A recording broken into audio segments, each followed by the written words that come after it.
नमस्कार दर्शक बंधु तू राजा मो राणी सीरियल देखिए जबरदस्त सीन अच्छी। आज राज निज हाथ में रानी को चूड़ी पिंधेबे। हाँ दर्शक बंधु आज पूरा वीडियोटी को स्किप न कर शेष पर्यंत देखु सबकि जानीपारे। एवं दर्शक बंधु आपण मानकर प्रिय सीरियल तू राजा मो राणी सीरियल देखा पाइबे जे रानी तांको रूम रे बसी चूड़ी पिंधुथिबे। तापरे राज आसी हठात चिल्लई रानी बोली डाकीदेवे। रानी डरी जिबे आउ तांको हाथरू सब चूड़ी खसी पड़िबो।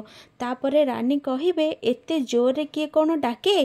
तापरे राज कहिबे एबे किंतु 9:30 हेलानी एबे तमर मेडिसिन खाइबा समय।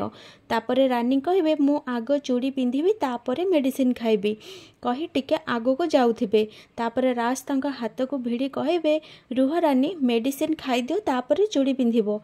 तापरे राज मेडिसिन आनिबे आ रानी को तांको हाथ को मेडिसिन देबे आउ रानी मेडिसिन खाइबे। तापरे राज रानी को नहीं बेड ऊपर बसेबे आउ तांको निज हाथ रे रानी को चूड़ी पिंधे देबे। तापरे रानी राजकर एई भल पाइबा देखी केयर को देखी बहुत खुशी हो जिबे। हेले दर्शक बंधु रानी और राजकर एमती भल पाइबा देखी कि काहा को बहुत खुशी लगुची कमेंट माध्यम रे जणे दियंतु। आगु को जानिबा पई आज संध्या 7टारे देखंतु तू राजा मो राणी।